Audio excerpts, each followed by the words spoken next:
Why can you enjoy a slice of pizza without sharing, but a lighthouse benefits everyone nearby?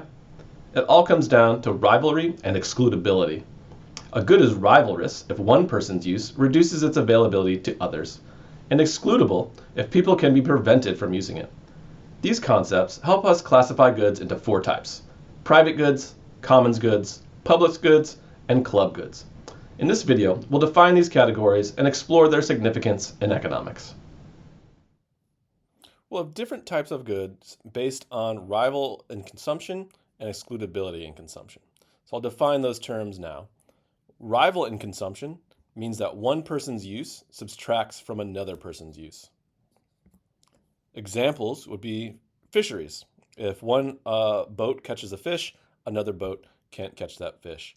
If I buy a Toyota Sienna van, somebody else can't buy that same Toyota Sienna van. If I eat a hamburger from McDonald's, somebody else can't eat that same hamburger. So this is what it means in rival. If one person benefits from consuming this good, no one else can. Okay. Non-rival means that multiple people can benefit from the same good, or multiple people can consume the same good or service. So example here, streaming services are great examples of non-rivalry in consumption. So I can watch the same show on Disney Plus that you can watch on the same show as Disney Plus. Just because I consume it doesn't mean you can't. It's not like a cheeseburger where I consume that show, you can't consume that show. National defense. Aircraft carrier in the Pacific is protecting the United States. I benefit from it. I can consume that national defense, and you can consume that national defense. It's non-rival. This picture here is supposed to represent scientific research and discovery, and so the new knowledge that's created in scientific research, you get to benefit from it, I get to benefit from it, everybody gets to benefit from this new knowledge. Okay, so this is one definition, rivalrous or non-rivalrous in consumption. The next one is going to be excludability in consumption.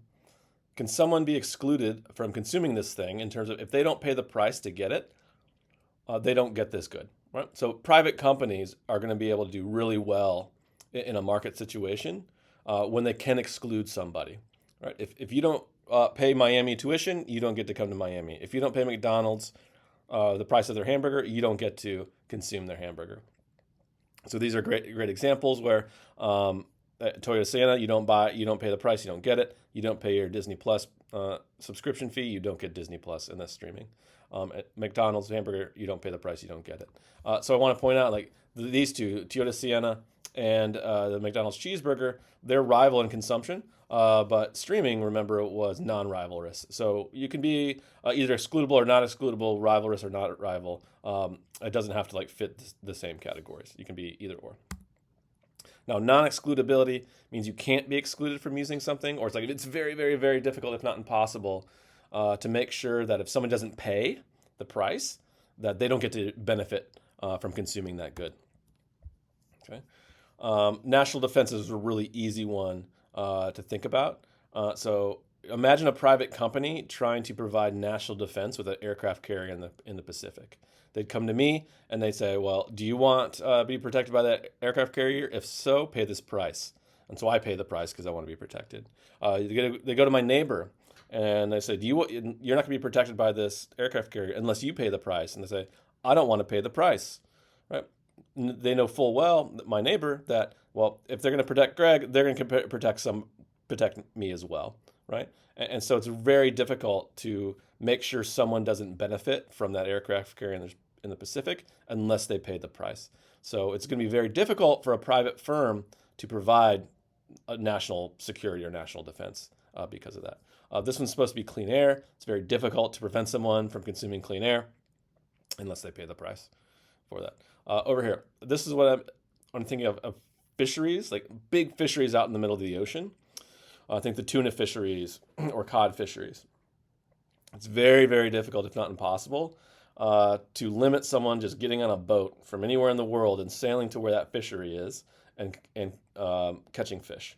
Right? So pretty much it's very difficult to exclude, say, Portuguese cod fisheries, cod fishermen to come over to the waters off of Massachusetts and Maine and catch fish. It's very difficult in the Pacific to limit tuna catches by different different countries, fishermen from different countries, unless they pay the price. Okay. So, with these two definitions, rivalrous and excludability, we can put goods into different types. Okay. So we have rivalrous and non-rivalrous along the top here. So these goods would be rival, these goods would be non-rival. Along the left-hand side, we have excludability. So these will be excludable, and on the bottom, non-excludability.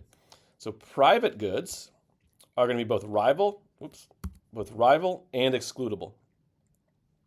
These will be things like cookies, cars, McDonald's hamburgers, clothing. Lots of things we buy are going to be private goods.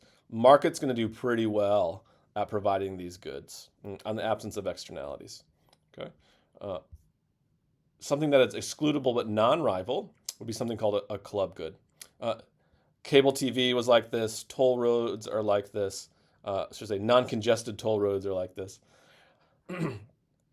Streaming is going to be in here in this club's good, Disney Plus, right? Where lots of people can benefit from that same good, really low marginal cost to provide it, but they can exclude people if you don't pay your Disney Plus subscription.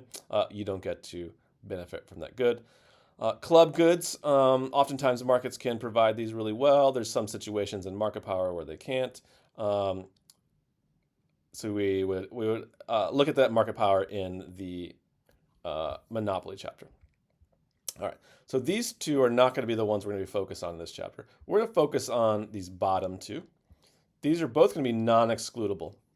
So if it's non-excludable and rival, these are called common resources or shared resources.